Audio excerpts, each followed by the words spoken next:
तो जय सिया राम दोस्तों, आपका स्वागत है हमारे दिव्य भविष्यवाणी यूट्यूब चैनल पर, जिसमें आप व्रत त्यौहार आदि के बारे में जान रहे हैं। इस वीडियो में आप निर्जला एकादशी के बारे में जानेंगे।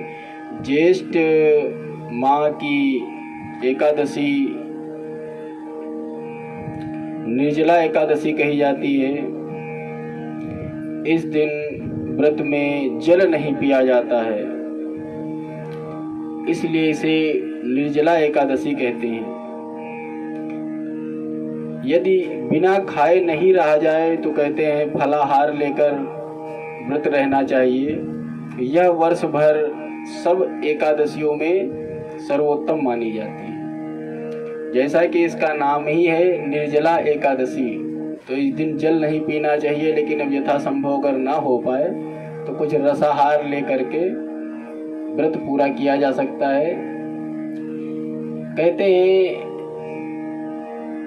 इस व्रत को भगवान श्री कृष्ण ने युधिष्ठिर जी को बताया था। सबसे पहले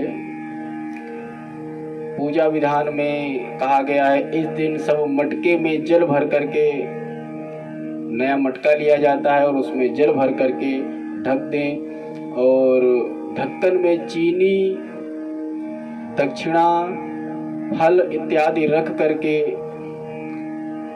जिस ब्राह्मण को मटका दें उसी ब्राह्मण को एक सीधा और शरबत देना चाहिए। ये दान देने का तरीका बताया गया है कि अब ज़्यादातर देखा गया है, समय बदल रहा है, कोई लोग वाटर कूलर है, वाटर थर्मस है या जल पात्र आदि है, मिट्टी का घड़ा है।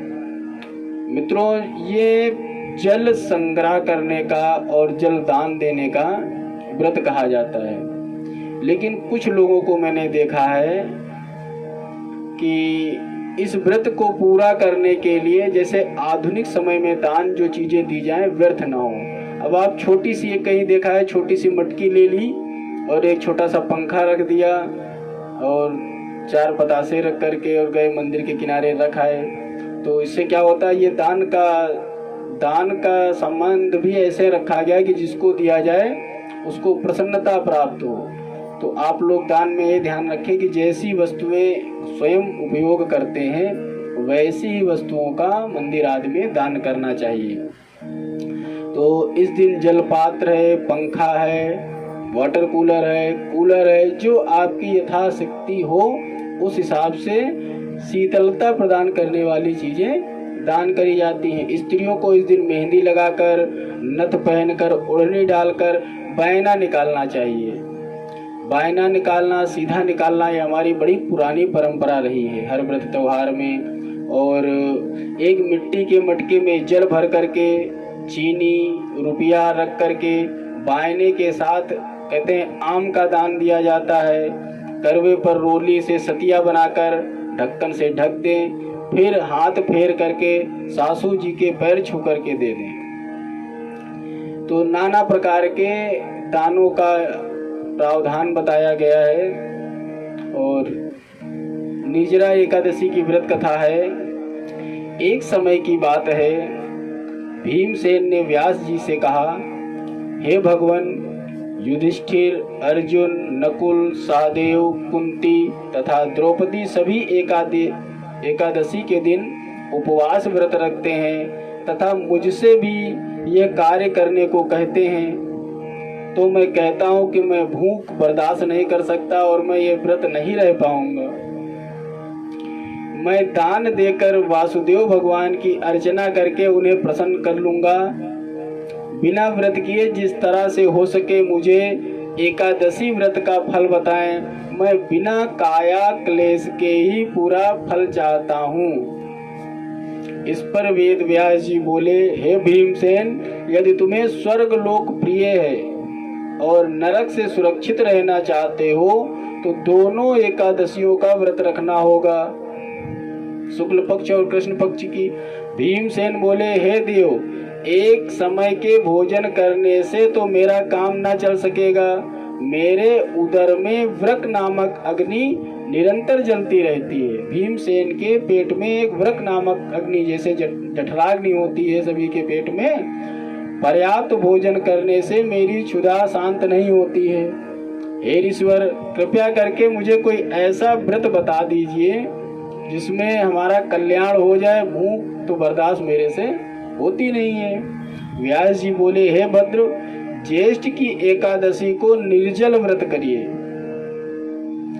स्नान आचमन में जल ग्रहण करके, जैसे स्नान करते हैं वो भी जल ग्रहण करना माना जाता है, तो स्नान आचमन में जल ग्रहण कर सकते हैं, लेकिन अन्न बिल्कुल ग्रहण ना कीजिए। अन्नाहार लेने से व्रत खंडित हो जाता है। तुम भी जीवन पर्यंत इस व्रत का पालन करो, इससे तुम्हारे पूर्वकृत एकादशियों के अन्न खाने का पाप समूल विनष्ट हो जाएगा। ऐसे अन्य एकादशियों में आपने व्रत में नहीं रखा और अनाज खा लिया, जो चीजें नहीं खानी चाहिए खा ली, तो वो जो है निर्जला एकादशी का व्रत अगर साल में एक बार भी कर लिया जाए तो उन सब का दोष वो समाप्त कर देती है। इस दिन ओम नमो भगवते वासुदेवाय मंत्र का उच्चारण करना चाहिए, गौदान करना चाहिए। और व्यास आज्ञा के अनुसार भीमसेन ने बड़े साहस के साथ इस निर्जला एकादशी व्रत को किया था, जिसके परिणाम स्वरूप प्रातः होते होते वे संज्ञाहीन हो गए। तब पांडवों ने गंगा जल, तुलसी, चरणामृत प्रसाद देकर उनकी मूर्छा दूर करी थी। वो भूखे प्यासे बेचारे बेहोश हो गए। तब पांडवों ने उनको जो है तुलसी का जल, चरणामृत आदि दिया था, तब उनकी मूर्छा दूर हुई। तभी से भीमसेन पाप मुक्त हो गए, इसलिए इसे भीमसेनी एकादशी के नाम से भी जाना जाता है। तो मित्रों, आपको आषाढ़ मास के व्रत और एकादशी त्योहार के बारे में आगे बताते हैं। जय सिया राम।